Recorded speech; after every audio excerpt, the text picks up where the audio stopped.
By now, we should all be blatantly aware of the fact that these people are not pursuing justice. They're desperately trying to make this case based off of all these stories we've heard for all these decades. Meanwhile, we're going to continue to ignore the stories we've heard about others on that same note.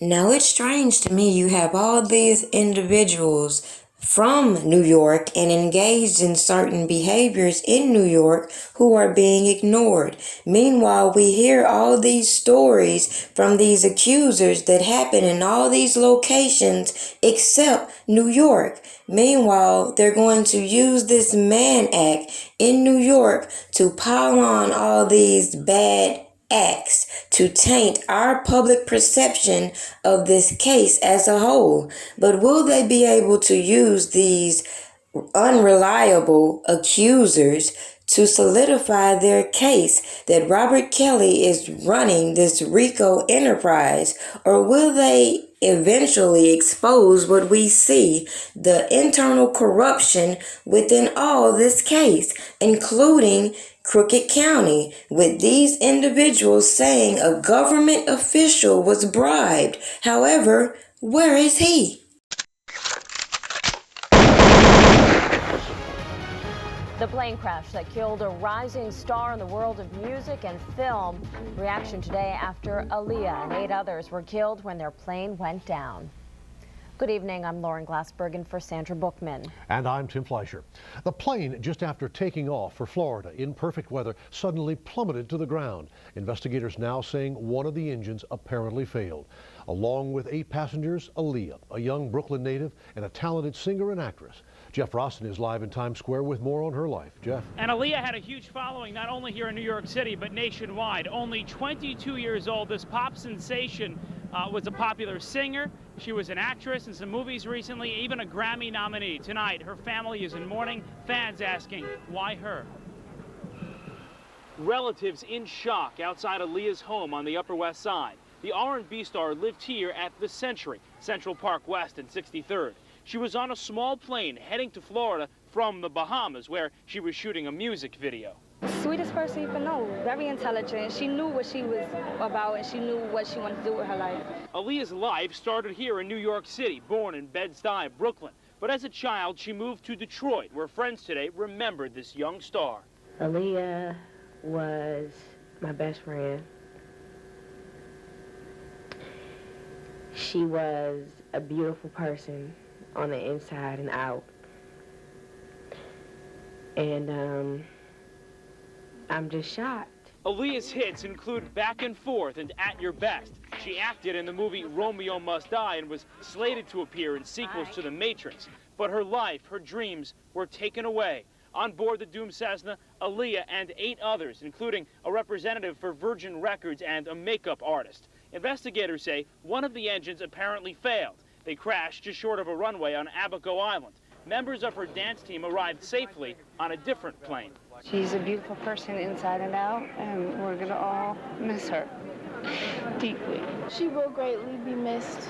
You know, she had a great impact on many lives, and it was a great experience to share that time with her. The family, too hurt to speak on camera, but released this statement. Aaliyah's family is devastated at the loss of their loving daughter and sister. Their hearts go out to those families who also lost their loved ones in this tragic accident. Fans at the Virgin Megastore in Times Square say Aaliyah was a role model. She had it going with her music, her acting career. She had a lot going for a young girl with a lot of potential. This is another mark of the crash, live from Times Square, a billboard for Aaliyah's new album, but you can see when Virgin Records heard about the accident today, they covered it right up. The bodies right now are in the Bahamas for family identification. People tend to overlook the blaxploitation that we see in this modern era. And I guess they feel repeatedly saying this story over and over is supposed to convince people. But at the end of the day, it makes no sense. And if this lady's parents are not coming out here to co-sign the mess, you would think people would catch on to how these individuals are tainting this lady's legacy the same way they're doing Robert Kelly's. And it's all about money. This janky ass uncle of hers even tried to sue this pilot company for a wrongful death, still trying to chase that bag among all the lawsuits he had brewing. People don't contribute the fact that he had money issues which will motivate him to do what he do. But now he wants to come out here and proclaim that he was never Aaliyah's manager. Please. Everybody out here chasing a bag, trying to recreate narratives, writing books, and all this hoopla. But at the end of the day, some of us remember what happened actually. So they can keep trying to spin these narratives, have all these people to continue to exploit what they call victims. But we peep game over here. And let me just demonstrate as to why even these people on YouTube really can't tell me nothing about women who are ambitious, who are being exploited and manipulated, when at the end of the day, we need to be teaching these young women to pay attention. Do not risk your safety or your integrity trying to chase a bag, but that'll fly over people's head. So I'll demonstrate with an old throwback video I did back in 2015, in which I'm demonstrating how janky these people in the industry are. They will sell you a dream with the quickness, so it's a lot of people that should be on edge.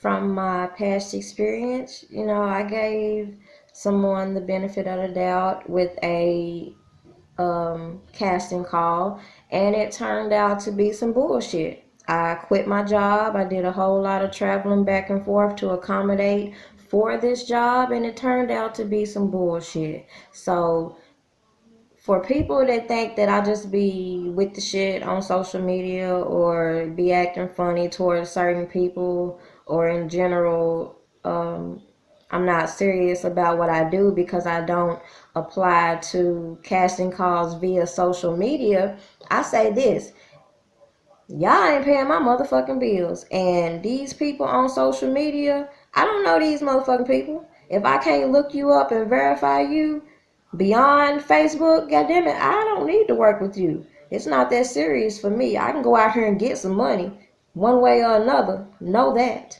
So with that, I'm saying this: everybody that is a CEO, everybody that is portraying to be this or being that, that don't necessarily mean that's who they are. Check your sources.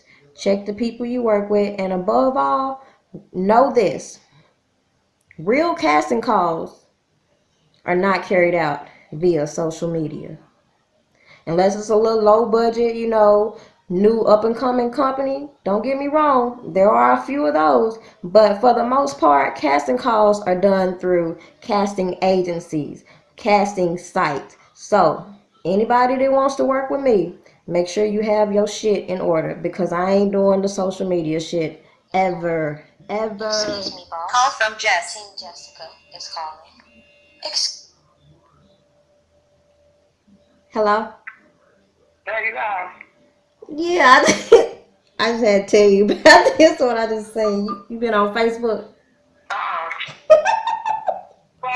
Why I look on Buckle page? This nigga done posted a picture of somebody. I ain't even gonna say who it is. I'm gonna let you look for yourself. This nigga done posted a picture of somebody saying that I remember being there taking this picture of her. She posed for me or something like that. So I look at the comment. Why the comment said, really? And it's a little boy with the face, tuned up. And right under that comment, the girl comment, she was like, man, I seen that picture in the cover of such and such. You ain't take that damn picture. And then hey, I want to see that. Hey, if you see it before I see it, make sure you tag my name, because I'm definitely going to say, nigga, where the fuck my money at? How the fuck you going to recast for some shit we done started filming and your ass can't afford to finish? Get the fuck out of here. Yeah. He gonna keep fucking around. The team gonna pop up and get our goddamn money. Keep posting shit. Shit. We need to take this bitch ass to court. Hey, let me figure out what we did with that goddamn paperwork, because this shit right here is starting to piss me off every time I see this little extra bullshit. Like, if you know you done con some people out some shit on Facebook talking about you gonna do this, you gonna do that, nigga, sit your ass down when that shit don't work. Don't be still posting no shit. In this business, your credibility means everything. How you define yourself, how you establish your image, your name, your reputation, that means a lot, and it's going to say a lot about you in the industry. I want my name to really mean something, to really have an impact with people when they hear it. I want them to know that if I'm behind it, it's 100% going to go the way it's supposed to. A lot of work is going to be put into it. I'm going to be determined and persistent into making everything come out the way we have agreed upon at the beginning of planning for whatever I'm doing. I'm not going to be like these people out here selling dreams. I'm not going to be the one to try to sugarcoat anything that I'm doing, because good, bad, if things flop, if things don't go in my favor, guess what? At least I tried. At least I gave it my all. I'm not going to stunt. I'm not going to front for anybody. I'm going to give my all into everything I do. And that is what Team Shanissa represents. Now, the point in that was very clear. I made myself very clear 2 years ago as to the message that I had to bring. And that is that I cannot take all this biased news. So when people came and tried to corrupt my thoughts and influence my decisions with nonsense, I specifically told you all what they're saying makes no sense. So you supposed to tell me that just because a person is in a photo with an individual, that's evidence that they were physical with that person? So I'm supposed to believe that just because I post photos with an individual, that means I personally know that individual. But I'm not going to sit here and argue with stupid people on the internet, nor entertain this type of thinking from prosecutors just because some of these Jane Does have pictures and others have messages between the individuals they were really sleeping with. Does that necessarily mean that was Robert Kelly? I'm just saying. BNC's Dre Clark walks us through the latest in the singer's sex trafficking trial. A warning, some of the details are disturbing. It was a full day of testimony here at federal court in Brooklyn. Pastor Keith Williams testified that he was a longtime friend of R. Kelly and that he was the person who recommended the minister that married R. Kelly to Aaliyah. Then there was Veronica Jackson, a forensic scientist who said semen found on a shirt from one of R. Kelly's young accusers belongs to him. And there was also continued testimony from accuser Jane, and her best friend was brought in to corroborate Jane's claims. One of the last people to testify was a young woman who says she was best friends with Jane, the second accuser to testify against singer R. Kelly. She testified Jane texted her about being pregnant by R. Kelly, and then later texting she was scared to have an abortion. She says over time, the communication between the two became almost non-existent. She testified it was her understanding that Jane left high school in Florida in 2015 to live with Kelly to better her singing career. In one text, the woman said Jane wrote, "He has me singing seductive songs like Aaliyah." Hold up. Didn't they say that Robert Kelly didn't do anything musically with Jane Doe number 5? Now all of a sudden he's trying to make her sound like Aaliyah. Don't that sound like Selena Johnson giving her little 2 cents when she was asked to do something, then getting mad when he scratched her from the project? You see how this go hand in hand when people think they know everything? So put 2 and 2 together, how do we know that there wasn't an intent to work with her, but once he realized she wasn't serious, he washed his hands with her? So again, does that mean because she was around his entourage, she had relations with him? Meanwhile, Jane concluded her testimony after nearly 3 full days on the stand.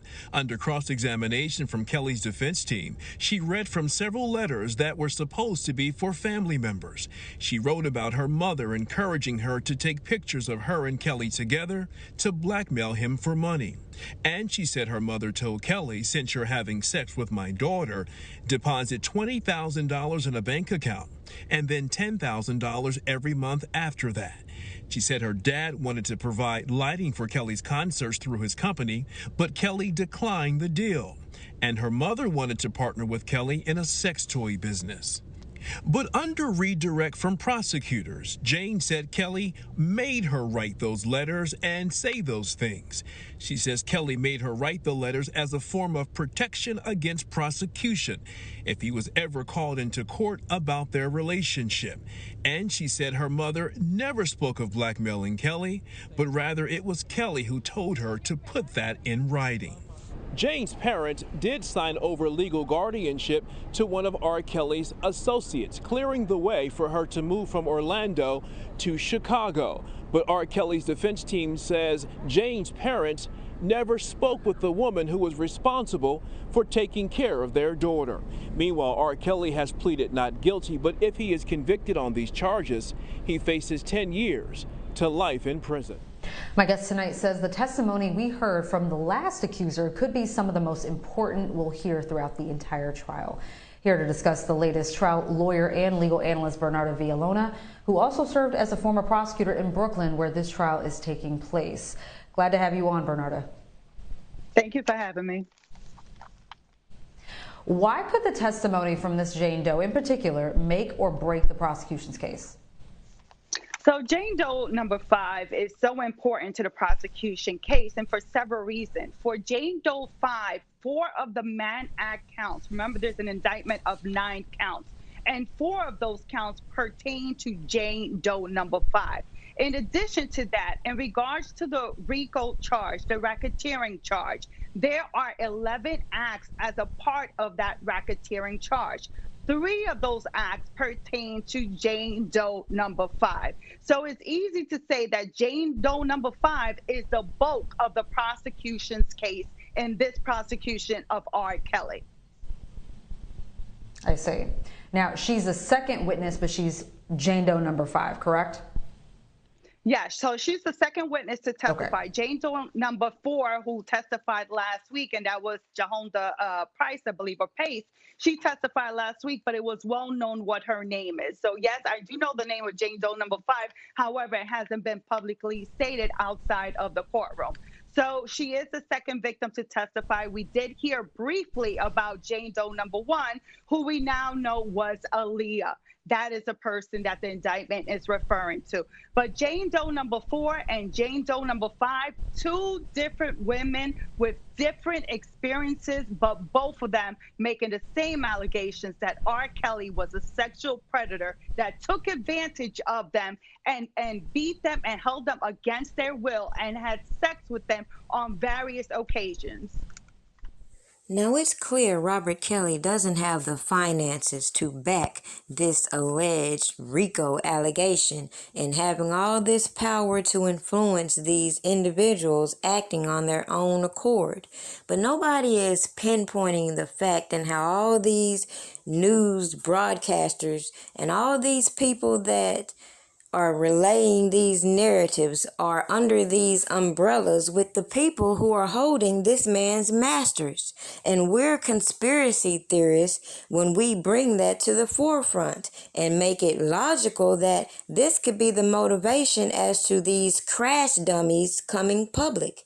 Because if you do your research, in 2018, as I've mentioned many times before, Sony Records was sued and accused of slave programming, MK Ultra type behaviors. So with that being said, to see all these allegations being shifted toward Robert Kelly and nobody covering what's going on with Sony is a little suspicious to me. Now, as it was mentioned by even Jane Doe number 5, this is all about the politics. And it's funny, the same person that founded Black Lives Matter, as I've said before, is the same person funding this Me Too movement. So it should be blatantly obvious what I'm hinting on when I speak of this level of corruption. The only thing I have left is my voice. And now I have to use it for my protection, because they left me no choice. See, my work has nothing to do with my private life. So stay the fuck out of my business and tend to your own damn life. So go ahead, say what you wanna say about who I wanna date, but you won't say that shit to my face, cause you know it ain't shit to say. Next nigga bring me some dumb shit, it's gonna be a misunderstanding, cause niggas that listen to dumb shit are niggas that be on that dumb shit. They need a life cause they ain't got no life, so they always conjuring up dumb shit. Blocking my path, they don't know the half, and so they making assumptions. Since when do assumptions cost a man his whole career? Found guilty when you're innocent is the only test I fear. Here is one